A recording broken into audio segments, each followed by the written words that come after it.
Today we're going to be talking about something that has become oddly controversial. We're going to be discussing this kind of grainy sound, which I call grit. Now, why might this be controversial? Well, stick around and you'll find out.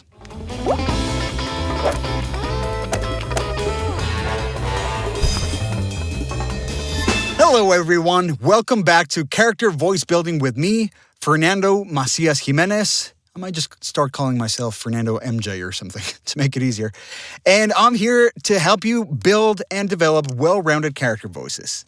We are done with the instrumentalization category of the RCSB, Rounded Character Speech Blueprint. If you haven't checked that out, check it out on the link above.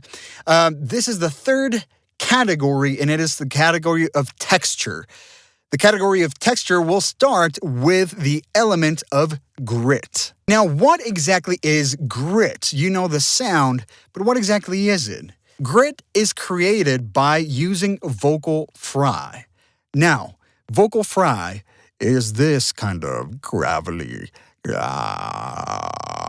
kind of sound. Fry is actually a register, which is specifically the lowest register that your vocal folds can produce. So there are 4 registers that can be produced. The first one is fry, the second one is modal, the third one is falsetto, and the fourth is whistle. Now, why does fry happen? So normally, your vocal folds move freely and smoothly to really get that sound to produce when you're talking. It moves smoothly and predictably. But when fry happens, you're squeezing the back of the vocal folds, and while the rest of the folds are moving just very loose and therefore vibrating very erratically. It's not really very predictable. And when you're doing that, your vocal folds are very close together, and the only thing that really escapes are pockets, bubbles of air, which is why it sounds kind of interrupted, like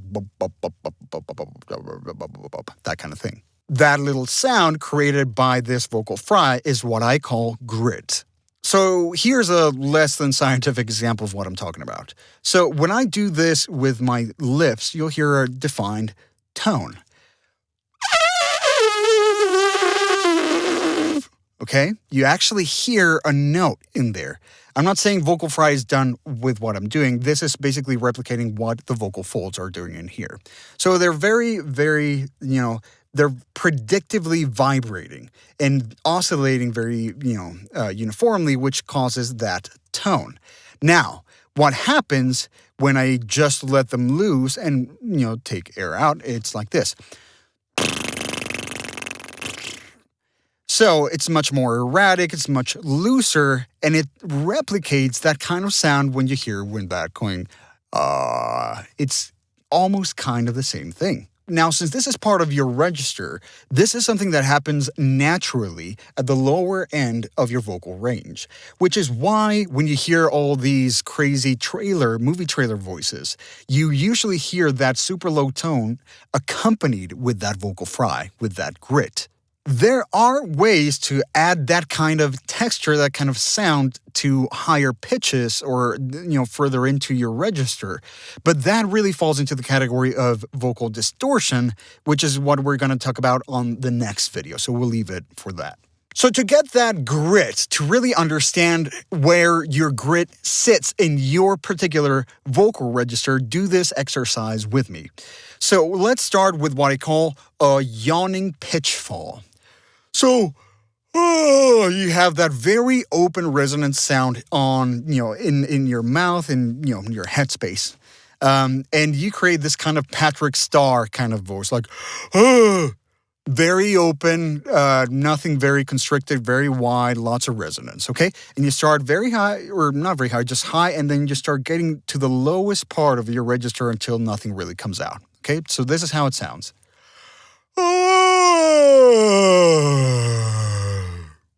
As you hear, there is no vocal fry there. Everything is very open. Now, try the same thing, but using an ah kind of sound, okay?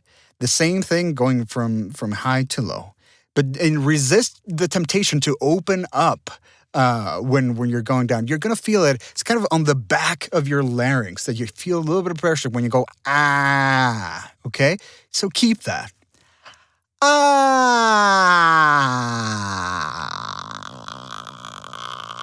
See? There it is. Ah. That's exactly what you're looking for. That is vocal fry. Now, when you do this, it might sound a little bit higher in pitch. It's more resonance than anything else. So, with practice, you will learn to control that vocal fry to really feel that and be able to relax your larynx a little bit, let it drop, and with it come that, lower, darker grit that comes from vocal fry. So you have like, ah. See, it gets lower. Everything the light touches is your kingdom. Keep in mind that this grit is innately something that happens at a lower volume. Because this is on the lower end of the spectrum, it just comes hand in hand. I don't know if it's impossible, but at least it's extremely difficult to get that same kind of grit sound when you're being louder. And when you hear examples around, and you should really, keep an eye out for that when you hear anybody talk, you'll see that vocal fry coming in every now and then. So, okay, I talked about a controversy, a juicy controversy. Ooh, clickbait, gross. This is just ridiculous. This is a debate that has come up specifically when it comes to vocal fry in women. And when they use it, a lot of times paired with that up talk, that kind of thing. People kind of know it as like Kardashian talk. And it's just like, oh my God, that kind of thing.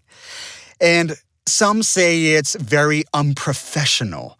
Some say that it's harmful to the voice. Some say it's harmful to women empowerment. I've actually seen that argument, which is just ridiculous. Why do I think? I believe it's a bunch of shit. I think it's stupid. I think a voice is just a voice. People can talk however the hell they want to talk. Nobody should regulate or criticize that at all. It's part of the identity of a place and a time to have that come up.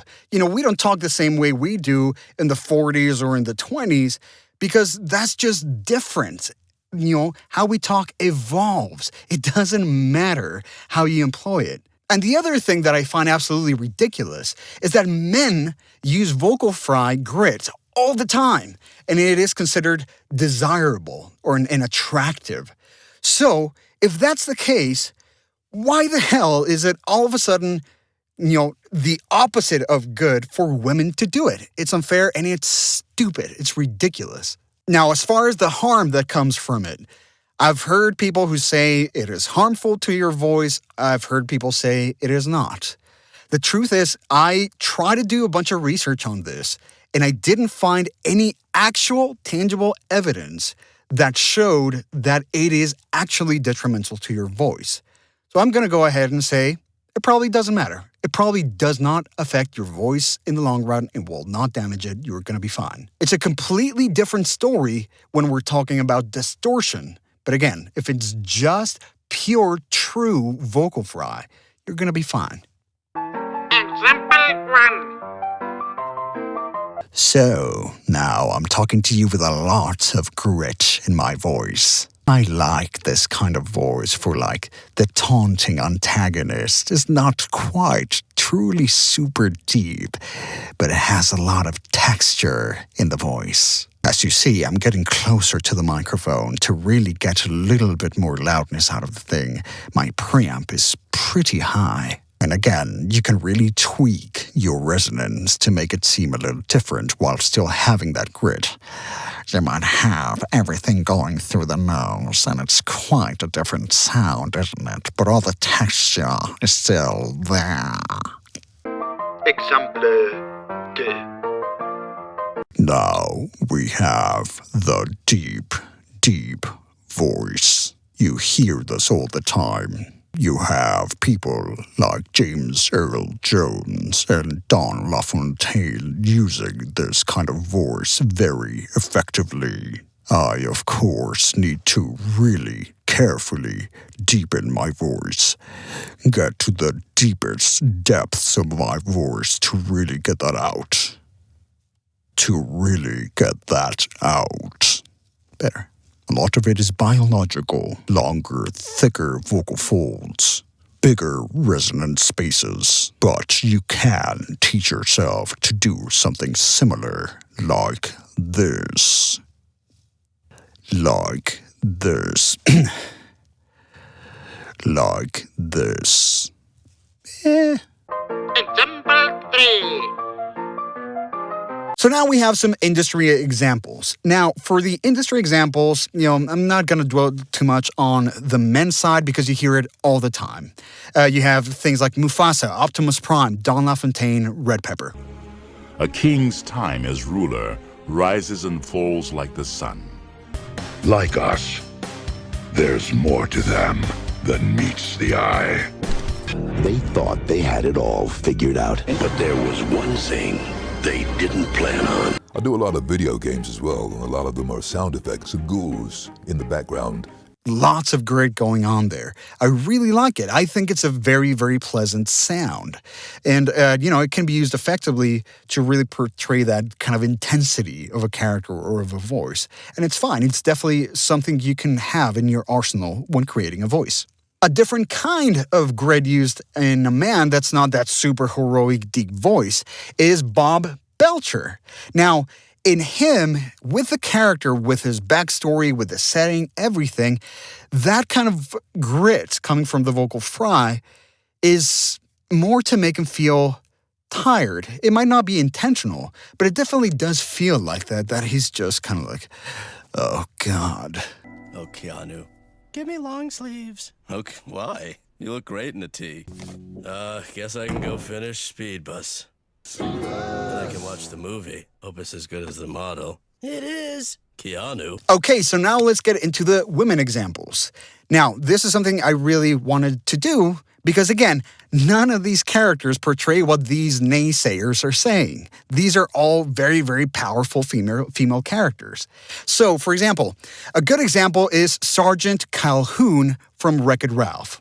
She uses it very well, and it's really good because that character is super badass. I mean, she's the sergeant. She's the one that leads. She is the leader, and she is very fierce, determined. And she really uses that grit to convey that roughness, that don't mess with me kind of attitude. Wrong! Viruses do not stop! Once those cybugs finish off Sugar Rush, they'll invade every other game until this arcade is nothing but a smoking husk of forgotten dreams. Then we have Astrid from How to Train Your Dragon. Now, America Ferrera already has kind of a lot of texture on her voice, but specifically in this character in certain times, that grit really comes out, again, in the lower portions of when she's talking.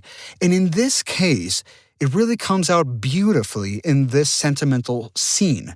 It's not really that gruffness and that kind of intensity that you get from Sergeant Calhoun.